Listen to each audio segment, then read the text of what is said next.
Just ahead on Being Well, Noelle Will, tobacco treatment specialist and wellness nurse from Sarah Bush Lincoln Health System, stops by to address smoking cessation.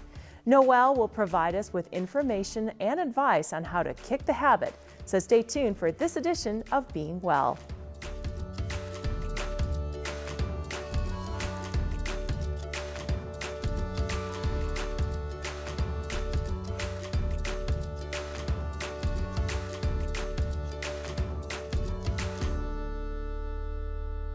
Well, I'm so happy that Noelle Will from Sarah Bush Lincoln Health System has come here to talk about smoking cessation. That's a tough thing to do. Let's start our discussion. Give us a few statistics about smoking. Well, obviously we all know that tobacco use is hazardous to our health. So it's been found that every year tobacco kills 443,000 people in the United States, and that accounts for 1 in 5 deaths. And unfortunately, 8.6 million people in the United States have some type of serious illness that's caused by tobacco use. So it's very serious. It's a big problem, and anytime somebody can quit, it's going to really give them so many benefits, and it gives health benefits, early within quitting. Is tobacco use generally down in our population? Are less people smoking now than they were 10 years ago? I would say that there is less smoking now than in the last 10 years.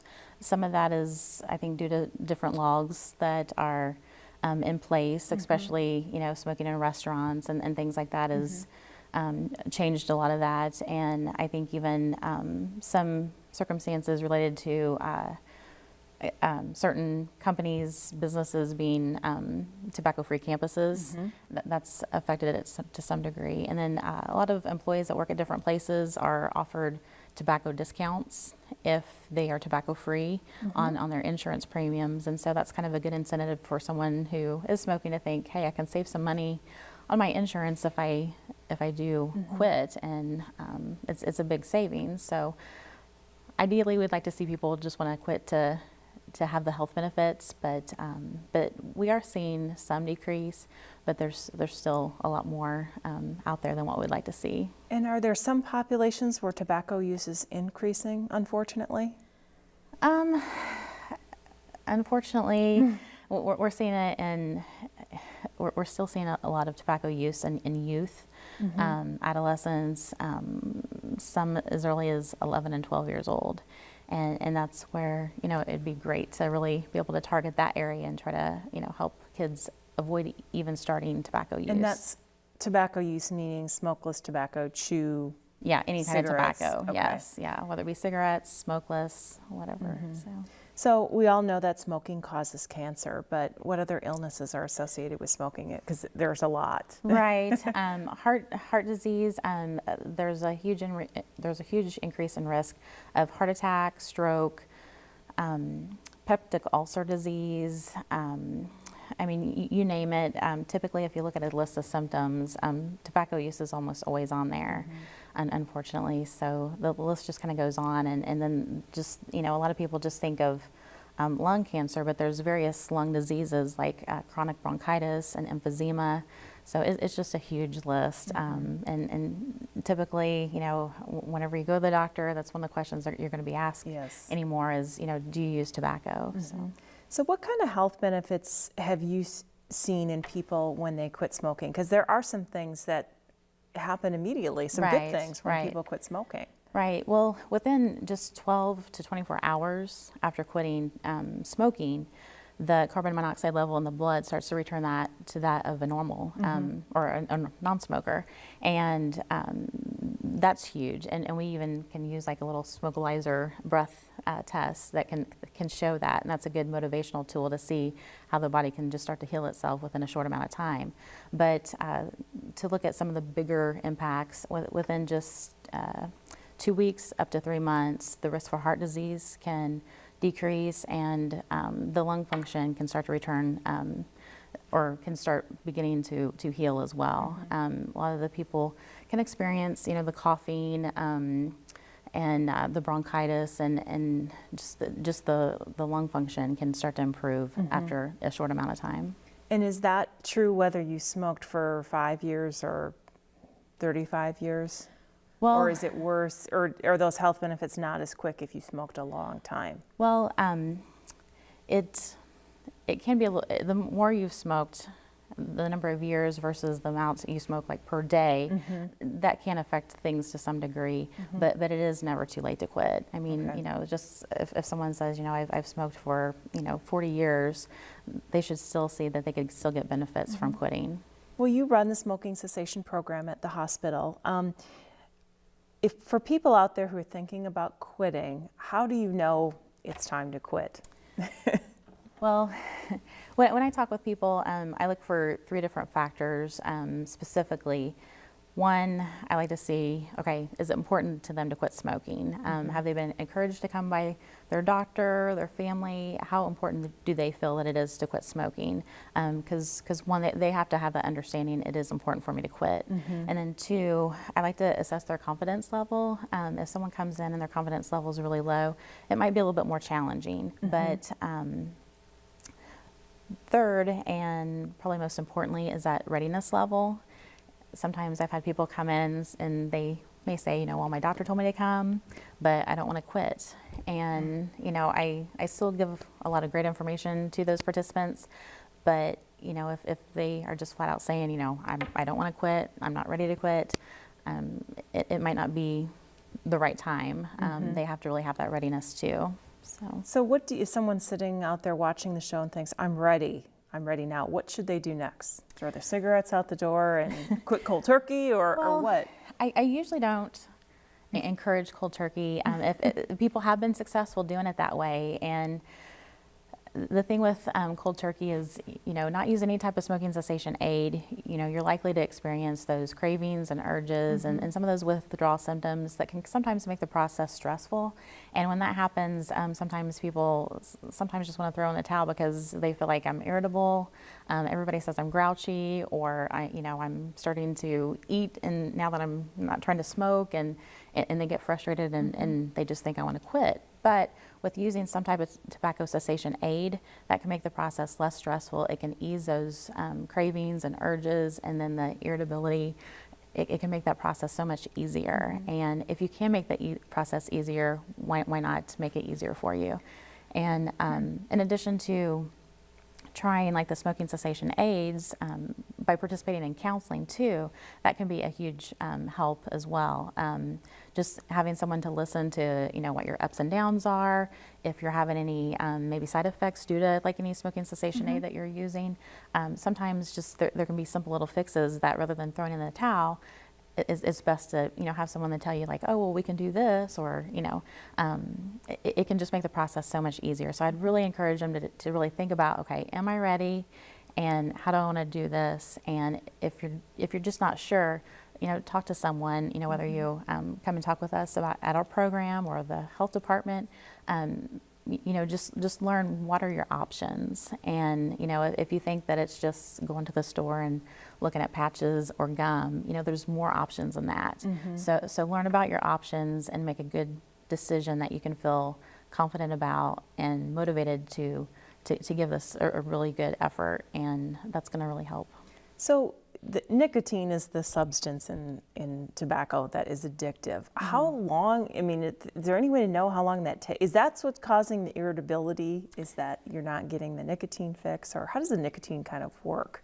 Well, it's a very sophisticated means. Once a person inhales from a cigarette, they get nicotine to the brain in just 7 to 10 seconds. Wow. So it's very quick. And what happens is we have nicotine receptors in our brain. Even a non-smoker will have some receptors in their brain, but a person who uses tobacco has many more. And what happens is when we inhale the nicotine goes into those receptors, and it creates that feeling of, okay, calmness, relaxation, I'm not stressed, this feels good. And then whenever you go without having nicotine, those receptors are going to be wanting that nicotine again. So people will just, think, okay, I'm ready for a cigarette. So they'll smoke, and they'll enjoy it, and that develops the habit. So when a person has been smoking for a while and they decide to quit, those receptors, when they're not getting the nicotine that they want, that's when the irritability starts, or sometimes it's just, Fidgety. the fidgetiness. Yeah. Sometimes people think that, it helps them relax, but nicotine's actually a stimulant. And so some people worry about the weight gain and different things like that. But basically, using some type of cessation aid helps with all that, because the nicotine replacement, you are still getting a little bit of nicotine, but without all the harmful stuff from the tobacco.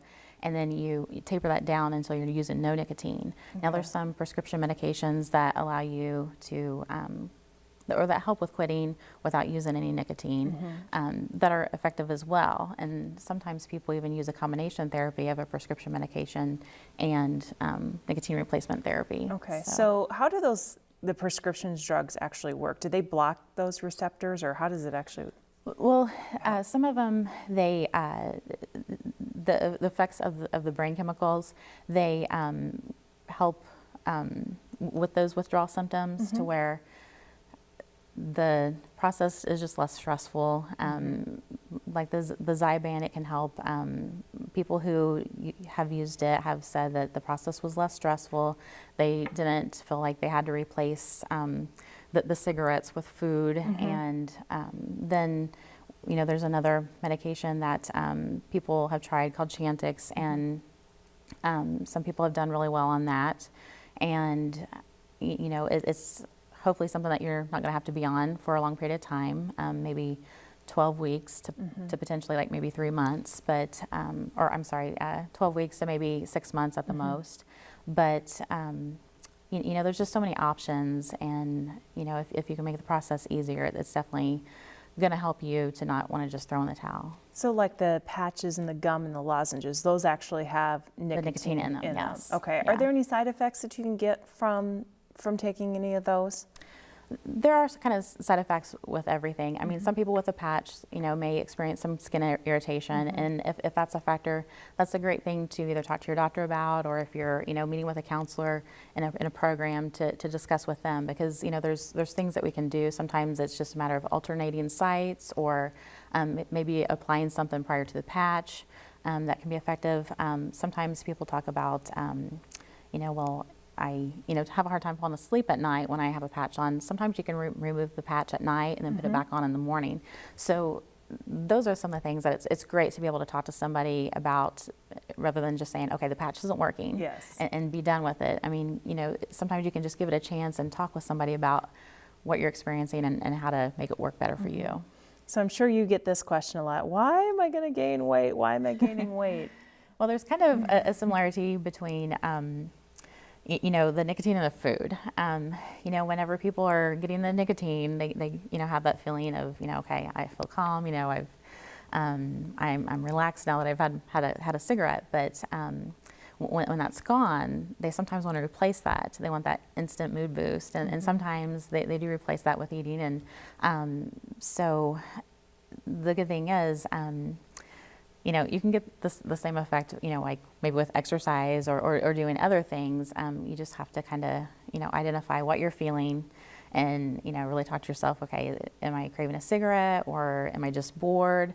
Am I tired? So if it's boredom, maybe find something different to do. If it's being tired, maybe, try going to bed a little earlier, or, whatever. So sometimes alternating your routines from what you were doing before when you were using tobacco can be a big help too. So is the fact that the nicotine is a stimulant, does that help people's weight stay down? I mean, well, I've heard, you hear like, sometimes college girls, young women like to smoke cigarettes to keep their weight down because of that stimulant factor. Well, some people think that it does help people not be as hungry. And what, may be a factor instead is sometimes, rather than, when people do smoke, they have a common habit of, okay, once they're done eating, they go smoke a cigarette. Or if they have a break, rather than having a snack, they may go smoke a cigarette. So there's a lot of time actually invested in the actual smoking. And I talked to a person one time that actually, figured up how many cigarettes they smoked a day and about how much time they said that they smoked each cigarette. And they said, I actually have 3 extra hours of my day that I got to find something else to do, because I spent that time smoking. I'd be usually outside smoking. And so now I'm finding ways to alternate my routines. I'm sleeping a little bit later in the morning, so I don't have that first morning cigarette. And, I'm just, not going outside at my breaks. I'm staying inside and, working from my desk. And so, sometimes just alternating routines and, finding different things to do can kind of help with, those fears of, oh, I'm just going to be eating and gaining weight. But because, weight gain, that's one thing, but, smoking, that's got so much harmful effects. You can lose the weight, but, quitting smoking is going to have a huge impact on, so many health benefits. Right. Cancer is far worse than gaining a few pounds. Right. Well, I know you've worked with a lot of people and you've seen people succeed and not succeed. We'll start on the negative side. What makes people not do well at this process? I think if they aren't really ready, then sometimes it's so easy to, if they have a bad day, to just say, okay, well, I'm giving up, yeah. Or if they get moody and someone tells them that they're moody because, oh, it must be because you quit smoking. Sometimes they use those things as reasons to say, okay, well, my coworkers are saying I'm too moody, so I might as well just go back to smoking. Don't ever assume that. Just, think of what can I make it better. Maybe communicate with your coworkers better and say, hey, if you notice that I'm having kind of a bad day, chances are it's not you. It's, I'm kind of going, through some, weird stuff while I'm trying to quit smoking, and just, give me some space, and be patient with yourself too. That's really important. And then I would say, really come up with what plan you want to do. If you want to do cold turkey, some people can be successful there, but just research what options are best. Really maybe consider counseling. And I really encourage people to consider the group counseling, because the benefits there is you're hearing what's working and not working with your peers. And sometimes just hearing other people kind of share their stories and what they're going through at the same time you are going through it can be really helpful. Okay. What about the incidence of relapse? Does that happen quite often for people the first time they quit? Maybe it takes a few times? In most cases, it takes more than one time to try to quit. And that's completely okay. I mean, don't feel like just because you tried once and it didn't work that you'll never be able to do it. Don't think it's impossible, because maybe what you tried, if it was cold turkey or versus if you tried the patch or something else and you felt like it just didn't work for me, well, maybe something else will. Maybe you just need a different treatment plan, or maybe you just need a different time in your life to try. So don't ever think that it's impossible, but try to examine, what have I not tried yet, and look at those possibilities. And just feel like, they actually say that with each quit attempt that you've had, that increases your future permanent quit attempt by 5%. So if you've had several quit attempts, and that's going to eventually get you to the one that's going to make you permanently quit. But the more important thing is, don't ever give up. So what about success stories? Let's end with a positive note. Well, I actually just got a card in the mail this week, and we started our program at Sarah Bush in August of 2012, and the card from the participant had stated that I hit 8 months of being tobacco-free, and I am confident that I'm going to stay tobacco-free forever. So that was really exciting. And I've worked with both people who use cigarettes as well as those that use smokeless tobacco, and I've had someone that used about 5 to 6 cans per week that got on a treatment plan, came to the group meetings, and didn't really expect to enjoy the group meetings, but actually said that they were very helpful, and that person is still tobacco-free today. And to go from 5 to 6 cans of smokeless tobacco a week to not using it at all and being at about 8 months, that's really good. So we fortunately see a lot of our people become tobacco-free by 6 weeks. So we're excited about that. The important thing is, though, once they've reached that 6 weeks, the important thing is about staying tobacco-free and not having those lapses. And so when we do group meetings or even individual counseling, we talk about the behavioral and mental coping skills. We talk about relapse prevention and just the different things to help them to keep, staying tobacco-free, using their support system and things like that. Is there a point where it does get sort of maybe like weight loss, you lose weight, and then you get on this plateau and it gets really hard? Is there in smoking cessation something where it can be a challenge at the 6-month point, or is that something common? Well, actually with tobacco cessation, they say that when you quit, initially probably the first 4 days are about the hardest. If you can get past the first month, then you're doing really well. But then I think it's really recognizing what your triggers are and avoiding those trigger situations. And then if you feel like, okay, there's an event I'm going to be going to when there's going to be a lot of friends that, do smoke, or it could be a situation where just being around the smoke may trigger me. Maybe recognizing that, what might be best for me is to kind of avoid that situation, or if I feel that it's getting difficult to take yourself away from that situation, and just identifying those things. And eventually you should get to a point where being around it might bring memories back of the tobacco use, the smells might kind of bring some memories back. But the longer you go, hopefully if you stick to your guns that, I'm tobacco free and smoking is not an option. If you use that positive self-talk, hopefully you'll stay to quit. Okay, so we've got the program at Sarah Bush. Are there other local resources or online resources that are available for people for information or advice out there that you'd like to share? Well, I think a lot of local health departments do have programs as well. Some of them may be connected to some of like the 1-800-QUIT lines. So there may be opportunities where people can get free patches. So that's definitely a good thing to take advantage of. There are a lot of websites. There's xsmoker.org. There's smokefree.gov. So there's a lot of resources out there. But I think, whenever you're looking local, if you can, just check with the health department or Sarah Bush, I think it's, a great if you can just talk to someone face to face and really find out what your options are, because, sometimes if you just go to the pharmacy and try to look, it's a little overwhelming. And if you're spending the money on the products and, you're not completely ready or you're not completely confident, it might be hard to stay quit. So if you want to really have the best plan and the best motivation to get excited about quitting and thinking, I can do this. I encourage talking with a counselor or tobacco treatment specialist and finding out your options, maybe look into the counseling and see what you feel good about and then go from there. Okay. Well, we are all out of time. Thank you for coming on the show and sharing information, and hopefully your program's filled with lots of success stories. Well, thank you. I appreciate it. Thanks.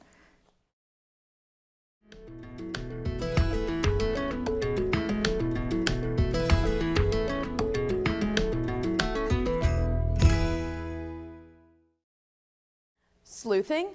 Looking for clues.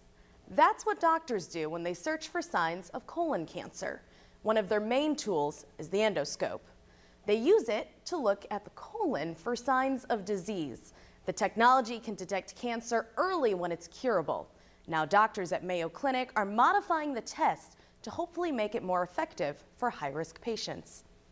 So this is the normal image when you do the procedure without chromoendoscopy. In this procedure room, Dr. Navtej Buttar uses a colonoscope to look for signs of colon cancer or pre-malignant polyps. I can see a small polyp right there. The white light gives a pretty good view, but because this patient is at high risk for colon cancer, Dr. Buttar sprays a blue dye onto the colon wall. It's a technique called chromoendoscopy. Chromoendoscopy is a twist on routine endoscopy. Dr. Mark Larson says the technology may make abnormalities and early colon cancers easier to detect. If there's an abnormal surface, let's say there's a polyp or a cancer in a background of otherwise normal tissue, the staining or coloring will highlight that area. It's sort of like looking for fingerprints on the surface of a car. You might not be able to see them with the naked eye or with a flashlight, but after dusting with powder, they reappear. Right in the center of the whole screen is that polyp there that is a little bit more prominent because of the contrast created. Dr. Larson says the jury's still out on just how effective chromoendoscopy is. He says for routine exams, it may not be better at screening than normal endoscopy. But researchers are looking at the possibility that it may make a significant difference in patients who are considered to be at higher risk for developing colon cancer. For Mayo Clinic News Network, I'm Vivian Williams. Many fast food restaurants list the calorie count of their menu items, but a new study suggests listing the amount of time it takes to burn off those calories is a better idea. Researchers found that if consumers are aware of the number of minutes they'd have to exercise to work off the calories they're eating, they're more likely to order lower calorie options. In fact, research participants who ordered off the activity-labeled menu ordered 139 fewer calories, less than those who chose from a calorie-labeled menu.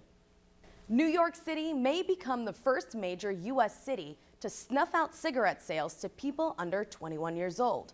The city's health commissioner and the city council speaker announced a proposal Monday to raise the age to legally buy cigarettes from 18 to 21. It requires approval by city council and the signature of Mayor Michael Bloomberg, who supports it.